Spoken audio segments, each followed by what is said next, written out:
this morning to discuss with you Philippine island territories in the West Philippine Sea. So this morning we will answer the question, what are the islands in the West Philippine Sea that are part of Philippine territory under Philippine sovereignty? If you look at the screen, you will see a map of the Philippines. And we're talking of Bajo de Masinloc, that's Scarborough Shoal, and Calayan Island Group, all the high tide features within the KIG lines. These are the island territories in the West Philippine Sea that we claim are part of Philippine territory under our sovereignty. You will see here the Treaty of Paris lines. Scarborough Shoal and the Spratlys KIG Islands are outside the Treaty of Paris lines. So why do we say that Scarborough Shoal and the Spratlys are part of Philippine territory when they are outside the Treaty of Paris lines? There is the greatest misconception in Philippine history. I call this the greatest misconception, because our legal luminaries and many of our public intellectuals have repeatedly stated that Philippine territory is limited to the islands within the lines of the 1898 Treaty of Paris between Spain and the US.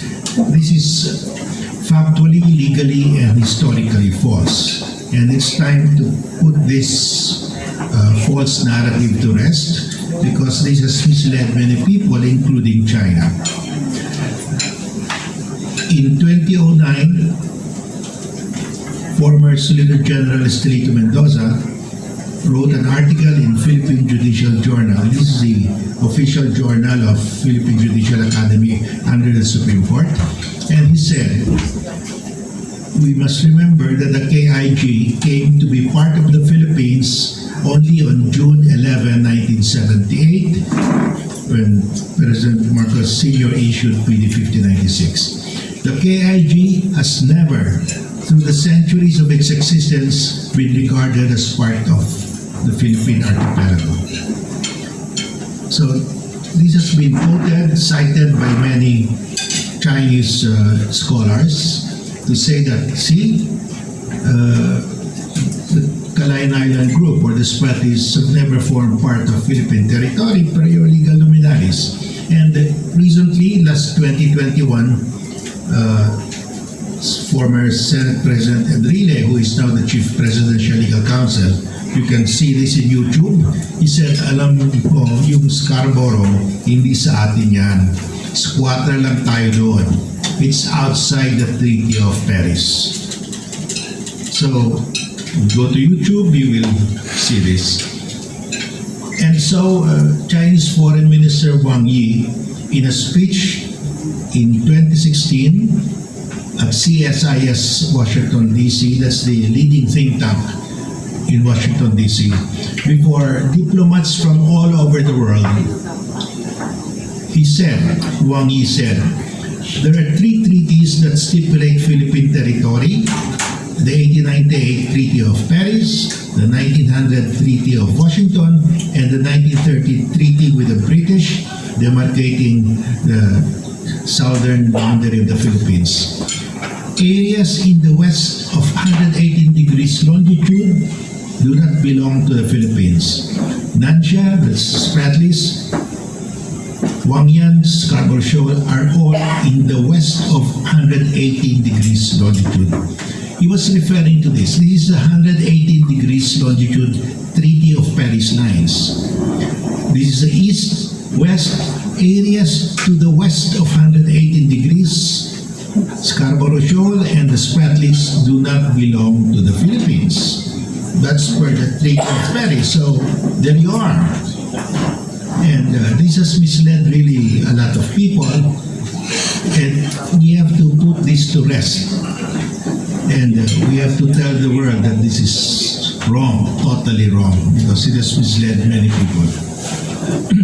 We start with the 1935 Constitution, it says in Article 1, Section 1, Philippine territory is a territory ceded to the U.S. by the Treaty of Paris. So you have the 1898 Treaty of Paris between U.S. and Spain. That's one treaty. Second treaty, together with all the islands embraced in the Treaty of Washington of 1900. So there you have already an inkling that Philippine territory is not limited to the territory ceded in the Treaty of Paris. There are islands in the Treaty of Washington that form part of Philippine territory. And there is a treaty with the British, UK and the US on demarcating our boundary between British North Borneo and Southern Philippines. So there are three treaties that govern Philippine territory. It's not only the Treaty of Paris, but the Treaty of Washington has never been taught to us. And in the dispute in the West Philippine Sea, the Treaty of Washington is critical. It's the deciding factor. Now let's drill down to the three treaties. The 1898 treaty says Spain ceded to the U.S. the archipelago known as the Philippine Islands, lying within the following lines. Those are the Treaty of Paris lines. So the Treaty of Paris ceded to the U.S. islands within, all islands within the lines. So islands outside the lines were not ceded. So when the Americans came here, they found out that there were many islands of the Philippine archipelago lying outside the lines. So the Americans went back to the Spaniards and said, hey, there's so many islands omitted. Our agreement was the entire Philippine archipelago should be ceded to us. Let's have another treaty. And the second treaty corrected that. The Philippine territory includes any and all islands belonging to the Philippine archipelago lying outside the lines. So there are two treaties. The first treaty, Treaty of Paris, says all islands within the lines. The second treaty says all islands also included, all islands outside the lines are also included if they form part of the Philippine archipelago. And there's a third treaty, the treaty with the British, defining Philippine archipelago as the Philippine archipelago is the territory acquired by the U.S. in the Treaty of Paris of 1898 and the Treaty of 1900 in the Treaty of Washington. So it's now clear, Philippine territory is not limited only to the islands in the Treaty of Paris because they are the islands within the treaty lines. All other islands outside the treaty lines, if they belong to the Philippine archipelago, were also ceded. Now, the treaties are very important. Why? Because of this principle in international law, uti possidetis juris. It roughly translates to, as you possess under the law, stay there, don't get out of that. So this uti possidetis juris is a very strong principle of international law that must be respected by all states. If you look at the map, of Africa and Latin America, you will see that the boundaries are drawn in very straight lines, vertical, horizontal. One tribe may be located on one side of the line, and the same tribe may have people living on the other side of the line. They belong to the same tribe, but they live in two states because the boundaries were arbitrarily drawn by the colonial powers. So when the colonial powers left, these colonies became independent, there was a threat that there will be border wars. There will have boundary wars, so the international law developed this principle, uti possidetis juris. As you possess under the law, as you possess when you became independent, that is your territory, you stay there, don't get out of that. This is the principle of uti possidetis juris. The boundaries established by the colonial powers for their colonies at the time the colonies became independent must be respected by all states. Those boundaries are sacrosanct. to preserve peace and stability in the world, do not depart from those boundaries. Because if you depart from those boundaries, there will be perpetual boundary wars. To preserve peace and stability, because the purpose of international law is to preserve peace and stability in all the regions of the world. So, very powerful boundary principle. It applies wherever colonial power established colonies, and these colonies became independent, whether in Africa, Latin America, or in Asia. So, in the Philippines, our boundaries were established by three colonial powers: Spain and U.S. for the Treaty of Paris and the Treaty of Washington, and U.S. and U.K. for the 1930 treaty, demarcating the boundary in southern Philippines. So, the Uti Possessor Juris principle applied to the Philippines when we became independent. We became independent July 4, 1946. Therefore, from that date on, the boundaries established by the colonial powers were sacrosanct. It cannot be changed by any country. This must be respected. So this principle applies to all forms of decolonization whenever it occurs, whether it happened in Africa, Latin America, or Asia. The principle will apply.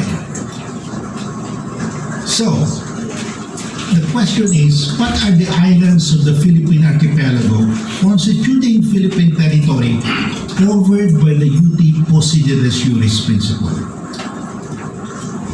We start with the 1734 Pedro Murillo Velarde map. 1734, Spain made a map of Philippine territory. This is official, and you will see in this map Scarborough Shoal.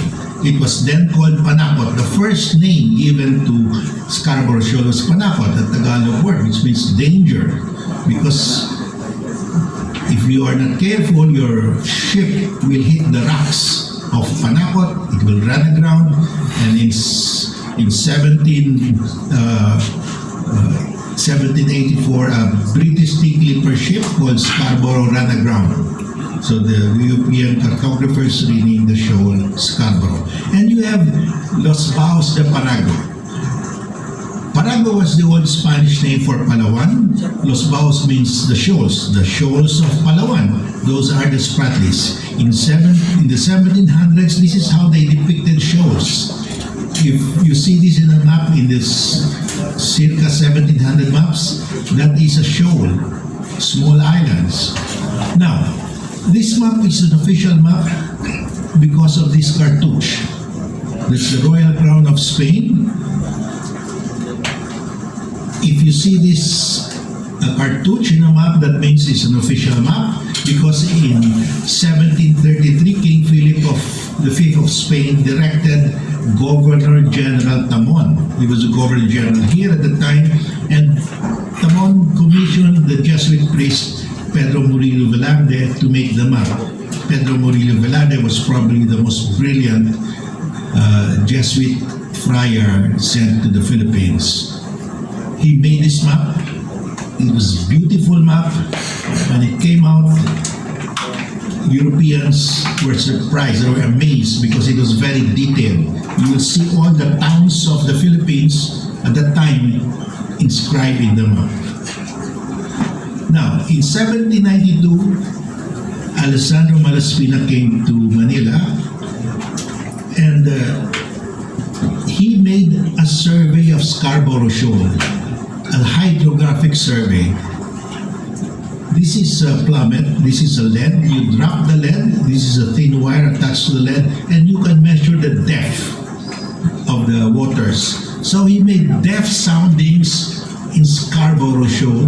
Why? Because Europeans at the time made the shoal famous, because Scarborough, British clipper ship, ran aground. So when he arrived in Manila, he went there in the ship to make the first hydrographic survey of Scarborough Shoal.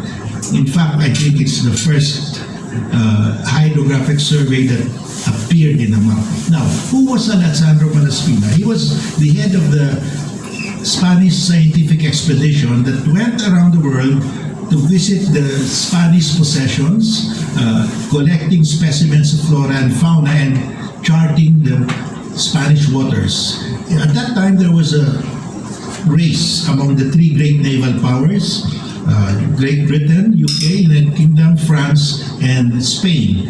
They were sending their their scientists all over the world to collect specimens of flora and fauna, to chart their waters. It was a scientific expedition. It's like in the Cold War, you have the US, USSR sending a man to the moon. That was at that time, that happened in 1700s. That was the scientific race among the three great naval powers. So Malaspina came here, and he went to Scarborough Shoal. Now, this is the 1808 Carta General del Archipelago Filipino, general map of Philippine archipelago. In 1808, there was already a charting office, the Direction Hydrographia. That's equivalent to our NAMRIA. NAMRIA, we call it mapping agency. At that time, they called it charts. And this is a very unique map of the Philippines. This is only one half. There's another part here for the rest of the Philippines, but you will see here the survey of Malaspina. The map inserted the survey of Malaspina with the depth soundings. And this is the only island with depth soundings. All the rest of the Philippines had no depth soundings.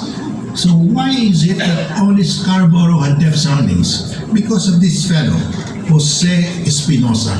He was the director of Direction Hydrographia at the time when this map was made. And he was an officer of Malaspina when Malaspina came to Manila and surveyed Scarborough Shoal. So he was there in that survey of Scarborough Shoal by Malaspina. So when he became director of Direction Hydrographia, he included the survey of Malaspina in the map. So if you look at the whole map, this is the whole map. You will see here, the rest of the Philippines have no hydrographic survey. Only Scarborough Shoal had the depth soundings. You can see some parts of Scarborough, of the Spratlys already appearing here. But it's not yet complete because the Spaniards were still exploring the area. So this is, we have the 1734 map. This is a more complete map of the Philippines, 1808. Very unique map because of this survey of Scarborough Shoal. China probably didn't even know that the shoal called Scarborough Shoal existed. So that's the Spratlys already starting to form. And you have finally the 1875 map. This is the most complete and detailed map of Philippine territory during the Spanish regime. I call this the Holy Grail map because this is the missing map that we don't have a copy. If you have a house and lot, you need the Torrens title to prove that you own your house and lot. Our Torrens title is this map, but we don't have a copy of this map. The original copies are in the US and in Spain. I've been trying to look for our original print. So far, I have not been successful. But if you go to the Ministry of Defense of Spain, you can download a high-resolution copy. And this is where I downloaded this copy of the map. And this is the most complete map of the Philippine archipelago during the Spanish regime. You will see Bajo de Masinloc, you will see Pag-asa Island here with depth soundings. There are depth soundings here in Scarborough Shoal, and the islands here have depth soundings. So the Spaniards went to each island and measured the depths. And that is proof that that's part of Philippine territory because no other country did that. We have the most complete map of the Philippine archipelago with depth soundings. There are also depth soundings here in these other islands. So this map was made by a fellow named Claudio Montero. He was a naval officer, Spanish naval officer, and he stayed here for a long time. He was head of the Philippine Hydrographic Commission. He had 2 ships under his command, and he went around the Philippines to make depth soundings. And out of those depth soundings, he came out with this map in 1875. So this is really the most complete map. We don't have a copy of this map. I asked around, I checked with the public museums or public libraries, we don't have a copy. The private collectors don't have a copy. So all we have is a reproduction, high resolution. I talked to the US Embassy because the Americans adopted this 4 times, and I said you should give us a copy. And they did give us a copy recently, but it says a certified true copy of the original. They did not give us a original print. But anyway, we have this map that shows the complete islands of the Philippine archipelago. Okay, so if you look at this is I got this from an auction house, downloaded it. You will see here, War Department, Adjutant's Office, US 1901 3rd edition, because the US, when they came to the Philippines, they did not have a map. So they said, what is the best map of the Philippine archipelago? They found out it was the 1875 Carta General. So they adapted it, reissued it 4 times. So this is the 3rd edition. There's another edition, a 4th edition, 1902. And if you ask the question, what are the islands of the Philippine archipelago? This is the answer. It's in this map, 1875 Carta General. But we don't have an original print because we have forgotten about this map. Nobody teaches this Treaty of Paris, Treaty of Washington. Nobody teaches this map. We don't have a copy here. But that is the title to the Philippine archipelago. And we don't have a copy. And nobody seems to remember this map. Now, the US, because when they came here, they did not have a copy of, they did not have a map. They just said, okay, what is the best map of the Philippine archipelago? This is it. 1875. So they reprinted it 4 times, adapted it 4 times. They just added the telegraph lines, cable lines, Eastern Cable, military departments. They issued it 4 times. Now, if you look at the 1875 map, you will see here T2. T2 is Pag-asa. This is the boundary of Philippines. And Tito Island is part of Pag-asa. Loita, that is Kota, we call it Kota. And Itu Aba is here. Itu Aba is the largest island. It's about 46, 47 hectares. That's presently possessed by Taiwan. Tito, Pag-asa is 37 hectares. This one is about 12 to 14 hectares. We possess this. Now let us look at Scarborough showing 3 maps. This is the map of Pedro Murillo Velázquez, 1734. You can see here Scarborough. 1808 map, you can see here Scarborough with depth soundings. And 1875, you have depth Scarborough or Bao de Masinloc with depth soundings. China doesn't have any map like this.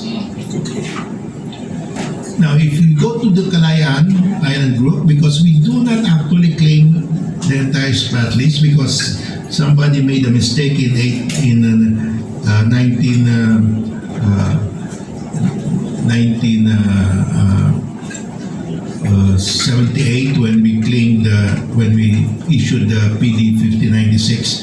They excluded Spratly Island here. That's the KIG lines. So we only claim of the island in the Spratlys, all islands within the KIG lines. somebody made a mistake, did not claim the Spratly Island. Okay. So Pag-asa, T2, Kota, Loita, Ligao is Ituaba, Lagos is Spratly. This is Lagos outside. So this is a map drawn by NAMRIA, or mapping agency. Initially, under PD 5096, we claimed all the islands and all the waters within these lines. But that violated UNCLOS and international law, because you cannot claim waters beyond 12 nautical miles from high tide features. So we amended it in Republic Act 9522. We only claim all the high tide features and 12 nautical miles around that. So we are now compliant with UNCLOS. Now, if you look at this Spratlys in these two maps, this is the 1875 and this is the present NAMRIA. You will see here Pag-asa. That's T2. You will see here Kota. It's Kota here. And that is Loita. And you will see here Ligao. That is T2. So it more or less coincides. This is the boundary of the Philippines, and this is the boundary of the Philippines. So it's all coincides almost. You know? Now, the Treaty of Paris Spain ceded to the U.S.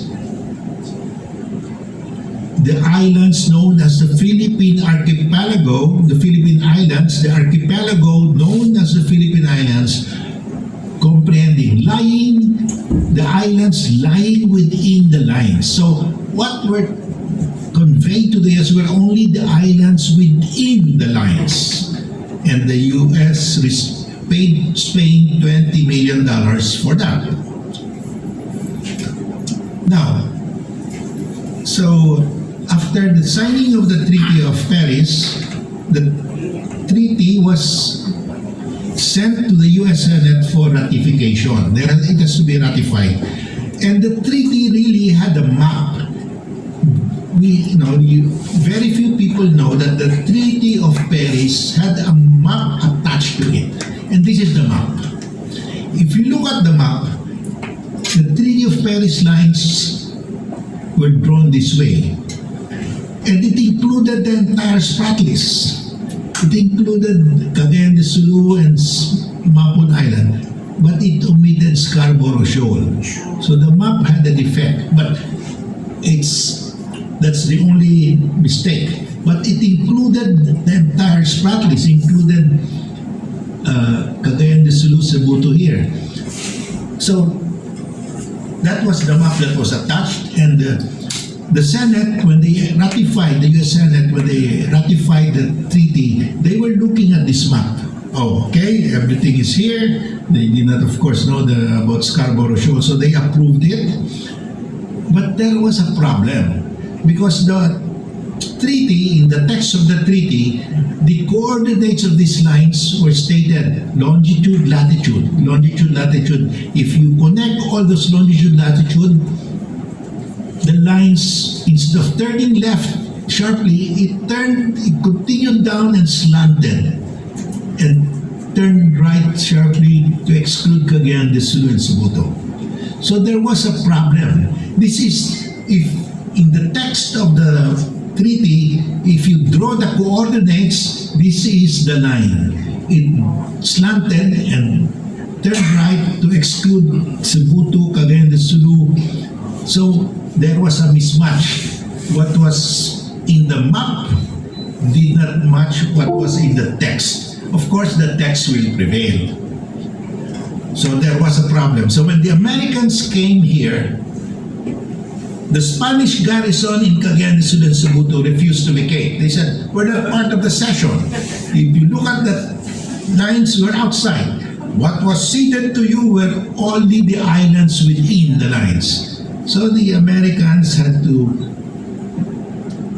talk again to the Spaniards. Hey, you see, in Cagayan de Sulu, the Spanish garrisons refused to move. You know, the Spaniards were very good in all these maps. They They've been at it since the 1500s. So the Americans were newbies, they were new colonizers. So their engineers made a mistake in drawing the coordinates. So the Americans, the Secretary of State of the U.S. sent a note verbal to the Spanish ambassador in Washington. Look, our intention was that all the territorial sovereignty and title of Spain in that part of the Pacific should be conveyed to us.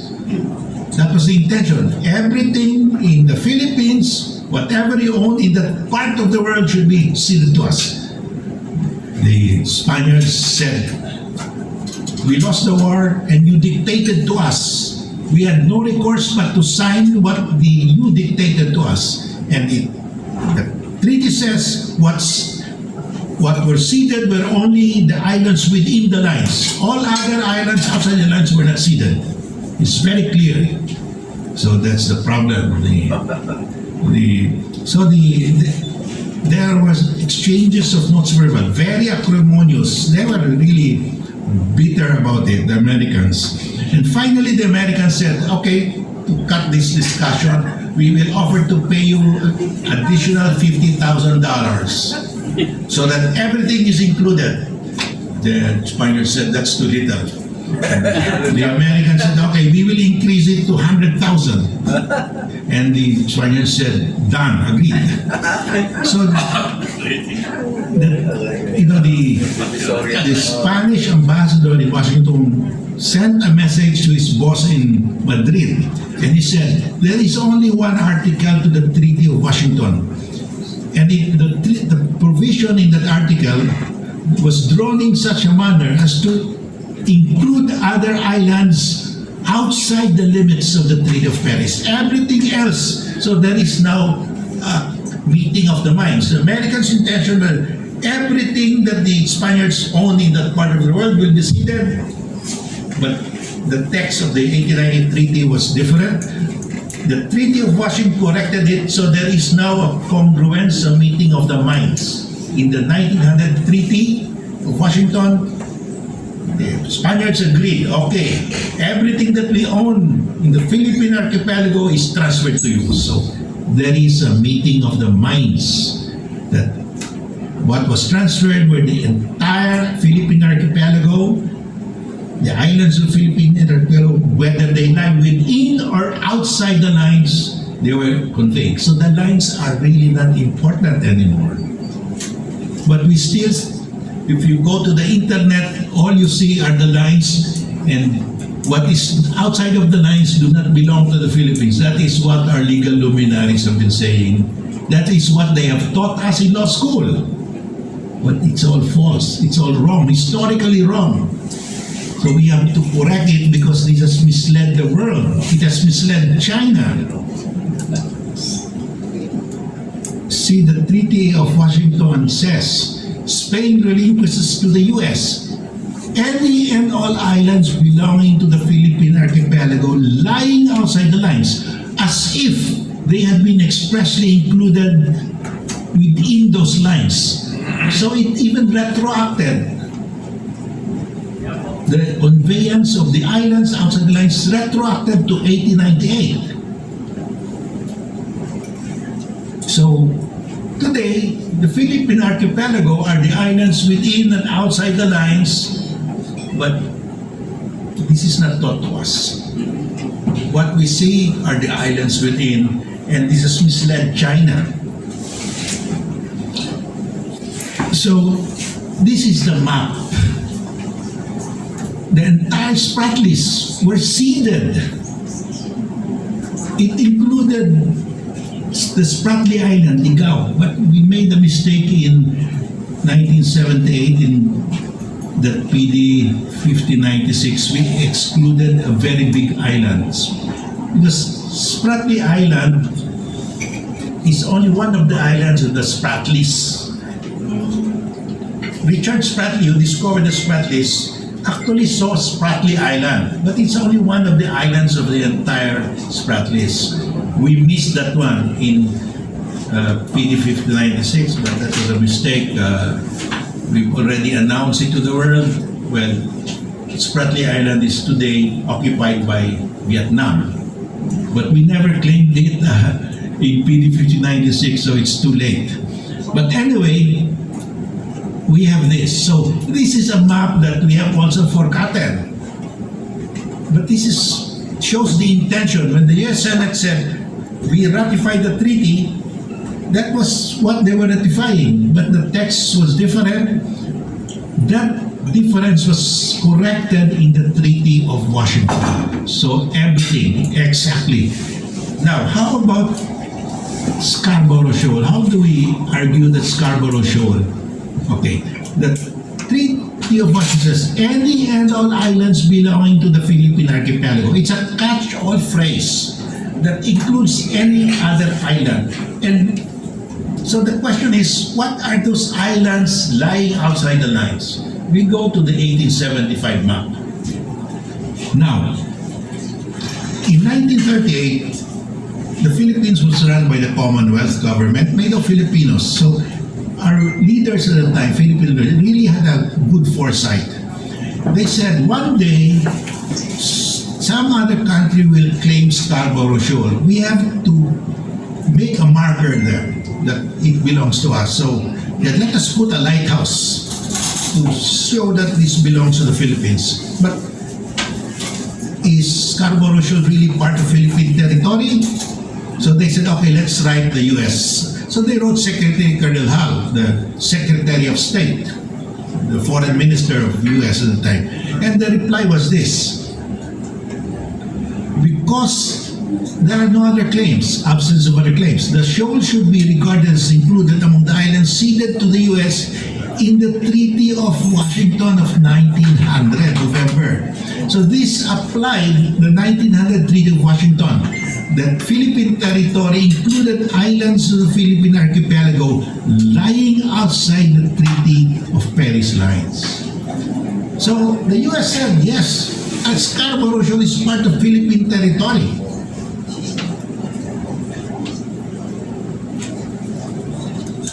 Why? Because if you look at the map of 1875, which the US adopted 4 times, Scarborough Shoal is there. So they said that's part of Philippine territory.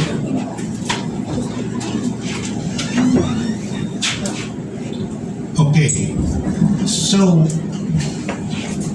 what is now our frame of reference when the Treaty of Washington says, well, Spain also ceded to the US any and all islands belonging to the Philippine archipelago lying outside the lines? Where do we look for these islands that are lying outside the lines? We go back to the 1734 map. We go back to the 1808 map, and then the 1875 map. These are the 3 maps. Where are those documents? Those are documents. Recently, a friend of mine, Mel Velarde, donated an original print. It's now with the National Library. So we have this.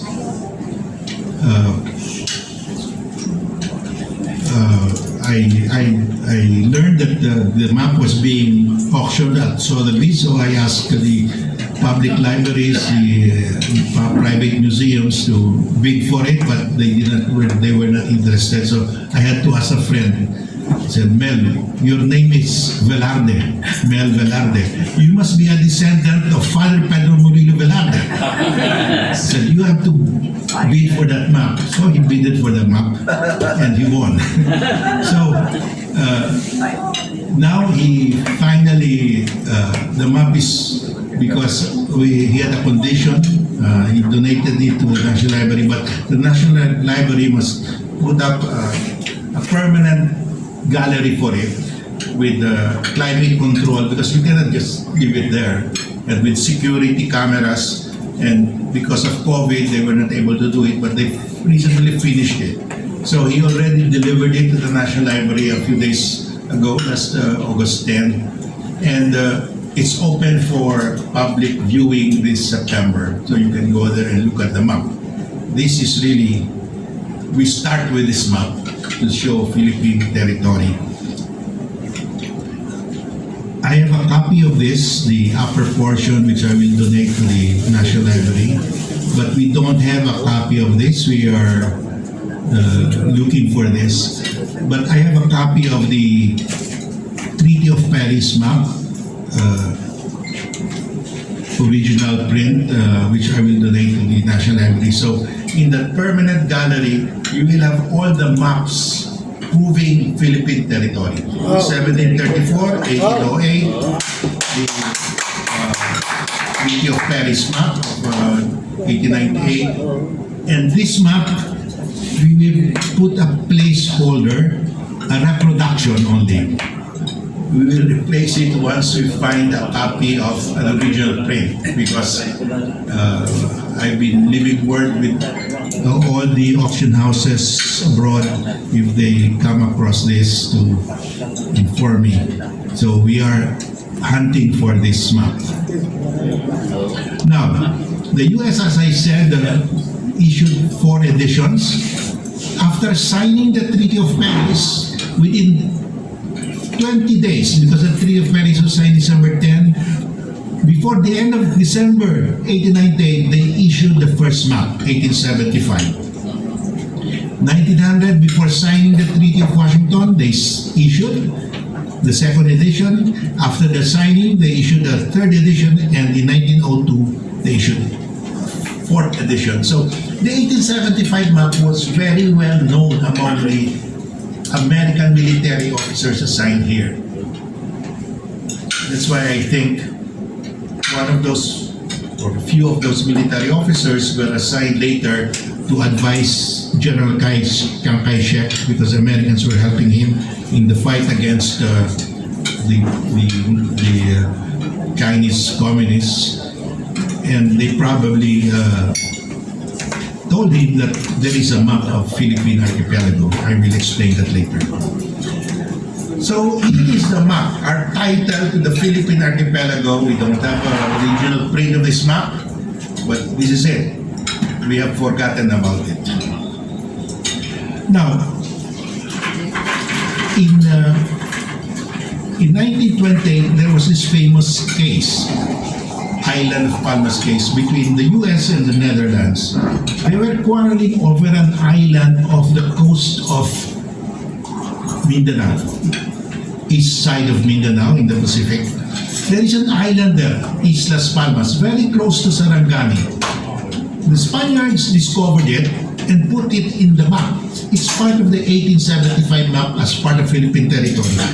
But the Spaniards never returned. After discovering it, they never returned. It was the Dutch from Indonesia that went there, and the natives, about 700 people lived in that island, pledged their allegiance to the Netherlands and flew the Dutch flag.